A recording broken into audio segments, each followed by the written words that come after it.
Alberta Premier Danielle Smith picked her new cabinet. It's a bit smaller than before, and some changed portfolios, including Lethbridge East MLA Nathan Neudorf, who was Infrastructure Minister and Deputy Premier, and is now Minister of Affordability and Utilities, along with being the Vice Chair of the Treasury Board.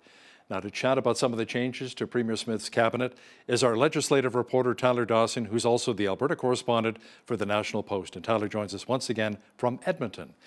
Tyler, let's talk about some of the other big names in Smith's cabinet, including Adriana LaGrange, who moves from education to health, and Nate Horner, who takes over from Travis Taves, who left the public life. Yeah, I mean, the main sort of thing going into this cabinet selection was the fact that Smith had lost like 6 cabinet ministers. Travis Taves hadn't run again.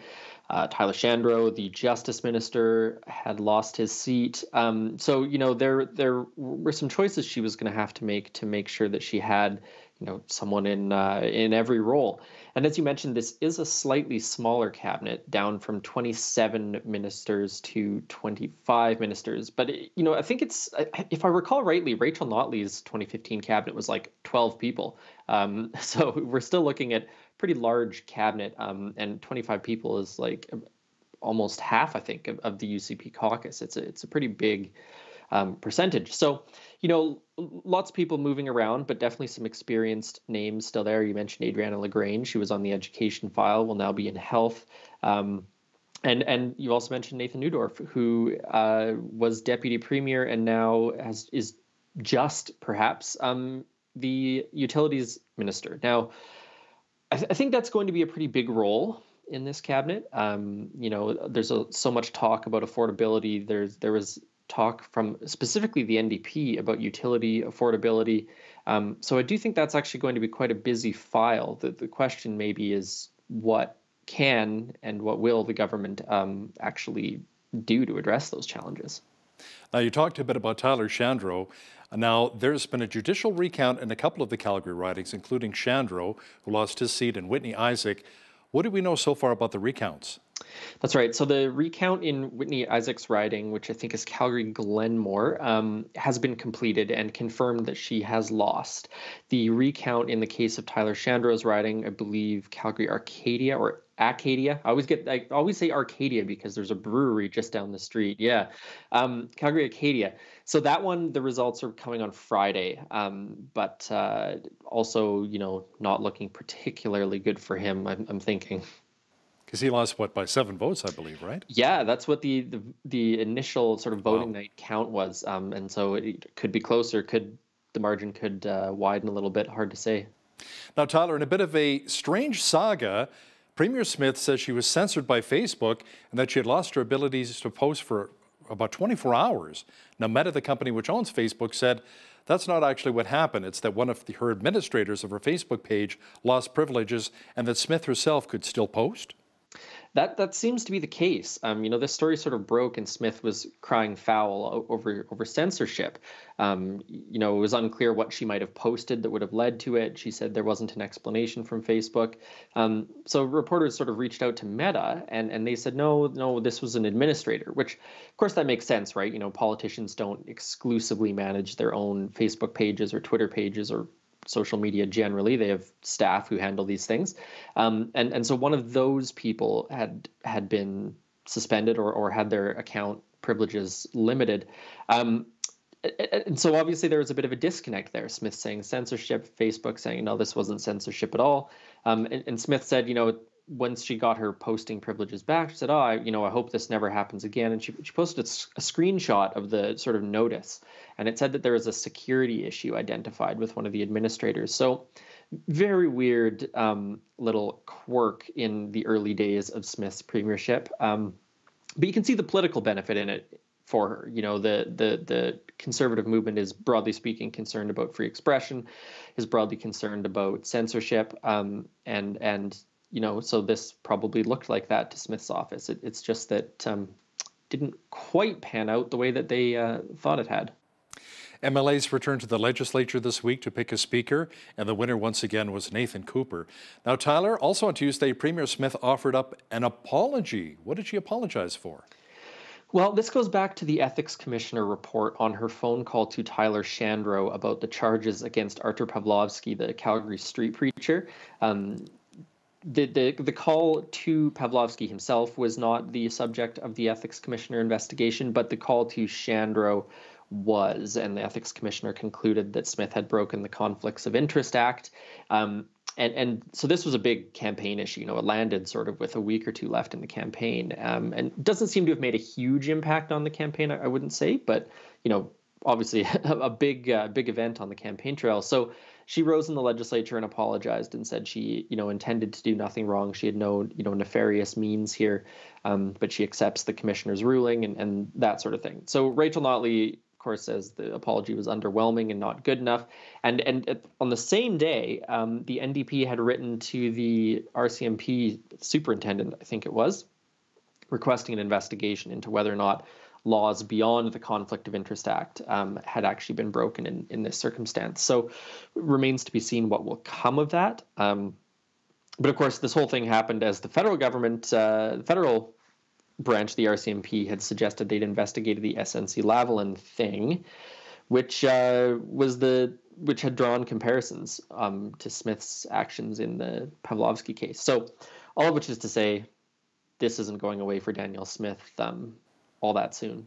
Yeah, it was interesting with the RCMP. On one day they said they're going to be investigating SNC-Lavalin, then the very next day, no, we're not.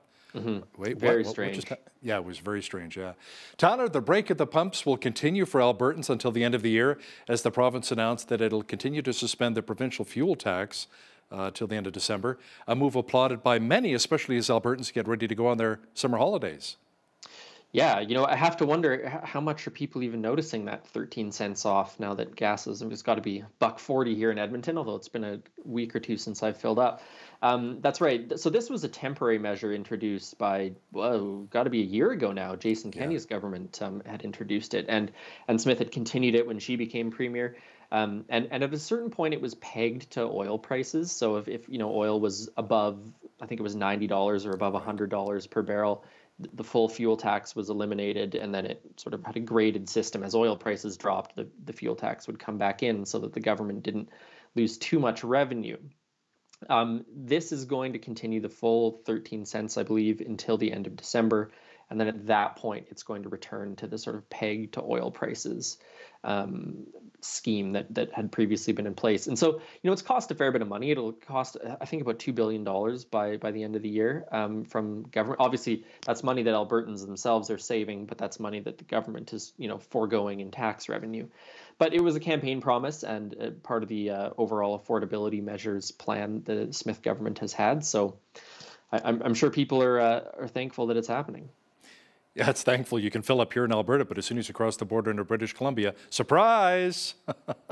You know, I've seen over $2 a litre again on the island and other parts of BC. Tyler, Premier Smith recently met with our country's Natural Resources Minister, Jonathan Wilkinson, and Dominic LeBlanc, the Intergovernmental Affairs Minister. What came out of that meeting? Did Premier Smith really stick up for our natural resource sector? It sounds like it. You know, the point of disagreement between the two governments is basically the net zero electricity grid plan by 2035, I think, and the cap on reduction, I should say, on oil and gas sector emissions of 40%, I believe, and the Alberta government's net zero by 2050 plan. So these align, broadly speaking, with some of the goals the federal government has, but there's definitely some differences on how to get there, whether there's going to be benchmark targets. The natural gas and the electricity grid thing is a huge sticking point for the Alberta government. So, you know, the outcome of it was essentially friendly, you know, in the scheme of Alberta and Ottawa relations, I would say. You know, no one came out of that meeting, you know, sort of screaming their heads off. You know, there was a clear agreement to continue to work on these problems and try and find areas of common ground. Now, we don't know what any of that's going to look like. You know, is the federal government going to back off on anything? Are there going to be adjusted timetables or reporting rules, anything like that? So this could be a fight coming for both of them, but and it certainly seems like Smith has drawn her line in the sand. You know, she said she will not be a part of or will not sort of participate in the Sustainable Jobs Act stuff. That's the, you know, the rebranded Just Transition stuff. So, but you know, a little bit of a détente, I think, it would be fair to conclude at this point. So do you think Smith will actually bring forward the Alberta Sovereignty Act? Well, it's a good question. She's threatened to do so. But the question, sort of as it has always been with the Sovereignty Act, is what could that actually mean? If they pass the Sovereignty Act on one of these things, what does that mean? There's overlapping areas of jurisdiction here. Some of this is federal jurisdiction, some of this is provincial jurisdiction. So it's not totally clear to me, and I'm not sure it's totally clear to anyone else either, what exactly, practically speaking, using the Sovereignty Act would mean. But I think it's a possibility for sure, although, I can imagine those debates in the legislature and the response from the federal government would be pretty intense. So, Tyler, in your opinion and what you've seen so far, what will Alberta's relationship be like moving forward with the Trudeau government? Smith has been quite critical of Ottawa in the past. She has. It's a weird situation, right? Because Jason Kenney was ousted not just because of his response to COVID, although I think in large part due to that, but also because the sort of UCP party membership, the party faithful, felt that he'd been too soft on Ottawa. And Kenney was fairly bullish on Ottawa. You had the Fair Deal panel, you had various lawsuits, you had the equalization referendum. And so it's very clear, I think, that the party's base wants a more aggressive stance towards Ottawa. Whether that is what Albertans writ large want, I think, is a little bit of a different question. And so Danielle Smith's in a bit of an interesting position here because she also doesn't want to be in a position where she keeps losing these battles. Of course, Jason Kenney lost a couple of those. His lawsuits over Bill C-69 and his carbon tax lawsuit. Neither of those things really worked out for him. So she's in a weird spot, right? She can really push and have an aggressive adversarial relationship with the federal government, which may not work, or she could have a conciliatory relationship with the federal government, which also may not work.